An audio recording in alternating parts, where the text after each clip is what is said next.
Hello everyone, welcome back to Math Online. I'm Mr. Solis, and on today's video we will talk about using inverse sine ratio or inverse cosine ratio. So today's objective is students will be able to use the inverse sine ratio or inverse cosine ratio to solve for missing angles of a right triangle. If you are ready for this, let's move on to the next slide.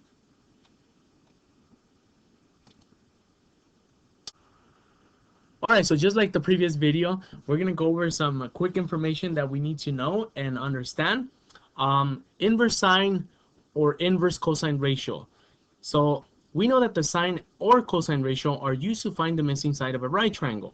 On the other hand, the inverse sine or inverse cosine ratio is used to find the angles of a right triangle. So once again, on today's video, we will be looking and finding the measurement of specific angles on a right triangle.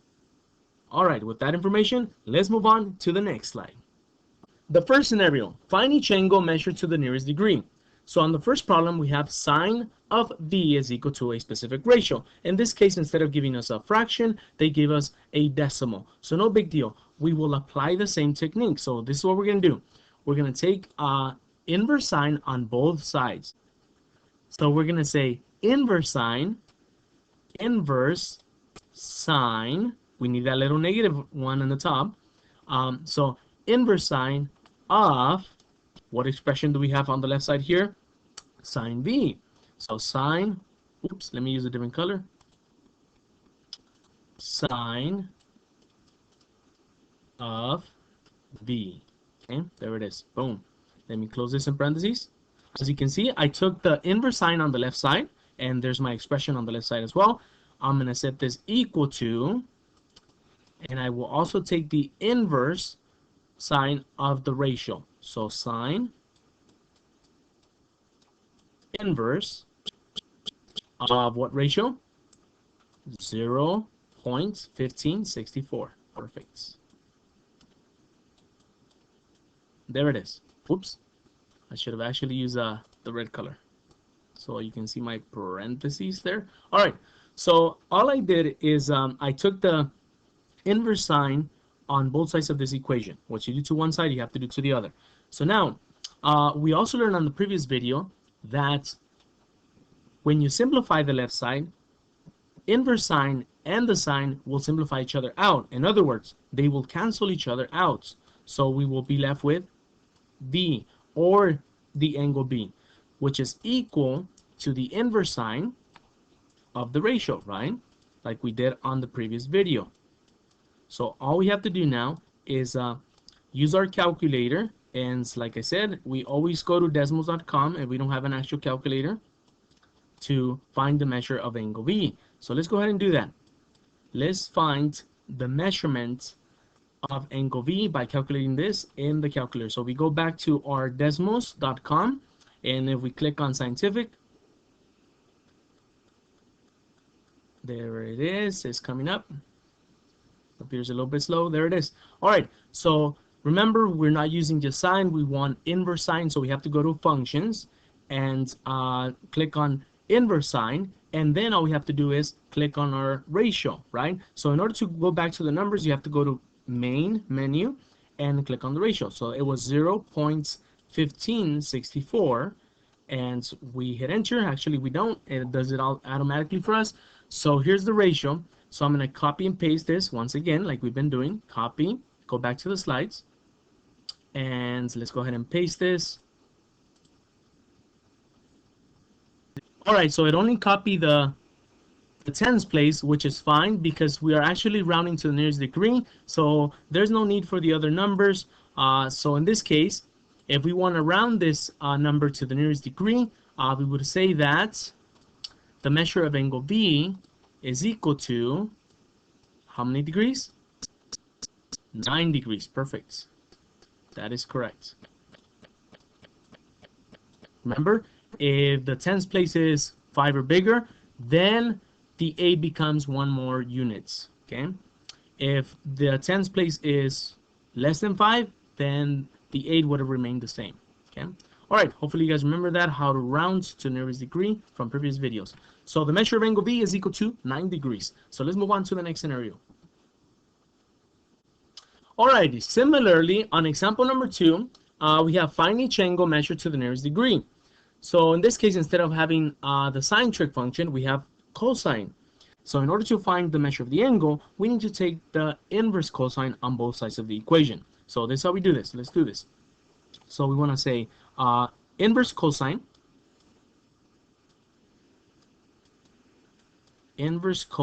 of what? Cosine of y. There it is, cosine of y. And I'm going to change back to my original color. Set it equal to the inverse cosine of the ratio. So we'll say inverse cosine of the ratio. And that ratio is 0.8090. There it is. So let's close our ratio here. So when you simplify the left-hand side, the inverse cosine and the cosine will simplify each other out. What does that mean? It means they will cancel each other out. Awesome. All right, guys.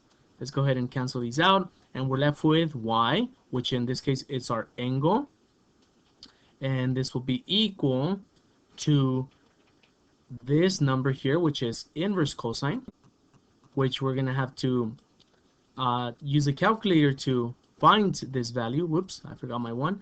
0.8090. There it is. So the next step would be to calculate this in our calculator. So we're going to go back to desmos.com and use a calculator. So here we go. We're going to clear the screen. And remember, if you want to find the inverse cosine, is not this one. You have to go to functions and click on inverse cosine and then type in your ratio, which in this case, we need to go back to the main menu and type in our ratio, which in this case, I believe it was 0.8090. Sorry about that, guys. I believe that's it. So we're going to copy and paste. Hopefully we are able to copy all these numbers. Otherwise, just remember the tens place is 0, and that's literally all we need. So here we go. Let's try to paste this. So angle y is equal to, let's have our value here. Oh, I actually copy all the numbers, but like I said, we don't need all of them. All we need is the tens place, which is the first 0 after the decimal points. So since this number here that you see here, this number is less than 5, the 36 will remain the same. Therefore, we will say that the measure of angle y is equal to 36 degrees. There it is. All right, I hope this was helpful. So if you guys are ready, let's move on to other scenarios. All right, so here we go. We are in example number 4. On this case, we want to find the measure of the indicated angle to the nearest degree. So the indicated angle would be this question mark. But like I said before, I don't like to use the question mark. I actually introduced on the previous video Greek letters, the common Greek letters that we use to refer to a angle of interest. In this case, I will use the same one as the previous video. So I'm going to use theta. There it is. So theta will be the angle of interest. That's the angle that we are trying to find. We want to know the measurement of this angle in blue. So first of all, in order to find the measure of this angle, the first thing that you need to do is label the sides of the triangle. So we know that this side measures 20 units, this side measures 10. We don't know this side. So this side will not be important to find the measure of this angle. I'm only going to be using the side with the measure of 10 and the side that has a measurement of 20 units. Okay, so keep that in mind. All right, so let's do what we already know. First of all, across the 90-degree angles, we will always find the hypotenuse. We learned this from previous videos. Now, across the angle of interest, we will always find the opposite side. So therefore, by default, this side has to be the adjacent side. Now that you label all your sides of the triangle, your next step is to write an equation. When you write your equation, you will have a ratio. The ratio that you will use will consist of the two sides that were given. In this case, they gave us the side with the 10 units and the side with the 20 units. But we don't know nothing about the adjacent side. There's no measurement for the adjacent side. So therefore, we will not be using the adjacent side in this case. So therefore, which trig function has or contains the ratio with a hypotenuse and an opposite side? And by now, everyone should be saying sine, right? Everyone should be saying sine because sine has a ratio of opposite over hypotenuse, okay? So that's the thing. So we'll write the following equation. We'll say sine of what angle do we have? What's the angle of interest? Oh, data, the one in blue. So we're going to say, I'm going to put parentheses. You don't have to, but it makes it look nice and neat. So sine of data is equal to what ratio, guys? Sine is opposite over hypotenuse, so therefore I'm going to say 10 over 20. There it is. So just keep in mind that we will be using SOHCAHTOA a lot, so make sure you have it written somewhere in your paper so that you don't forget and you know what sides go with what ratio, okay? All right, so here's the equation that we have. Sine of data is equal to the ratio 10 over 20. But remember, your ultimate goal is to find the measure of this angle. So in order to do that, we have to take the inverse sine on both sides of the equation. So we're going to say inverse sine of what? So in this case, that's when you rewrite the left side expression. So inverse sine of data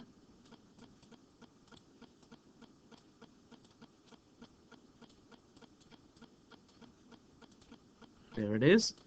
And this will be equal to the inverse sine of the ratio. So inverse sine of what ratio? In this case, what's the ratio, guys?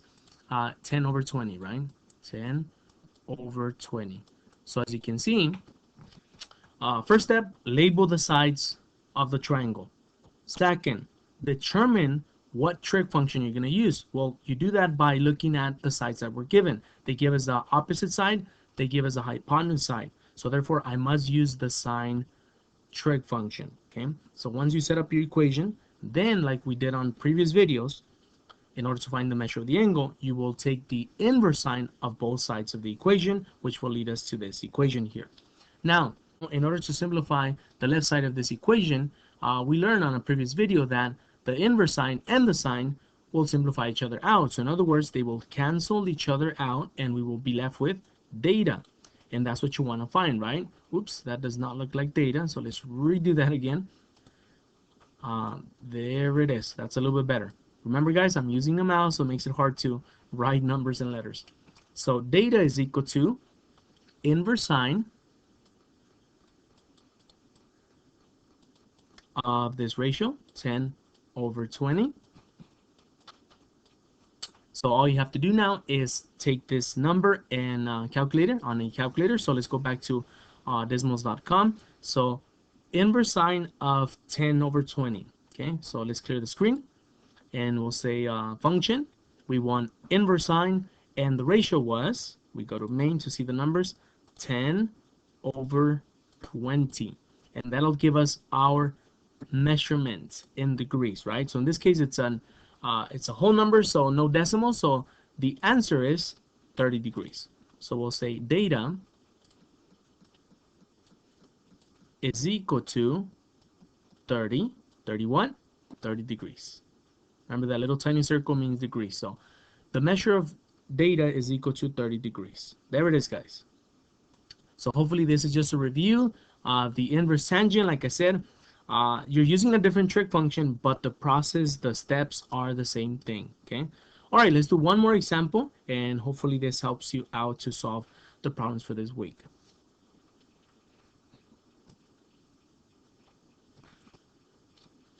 All right, so example number 5. Find the measure of the indicated angle to the nearest degree. So like I said on the previous example, the first step is to label the sides of the triangle.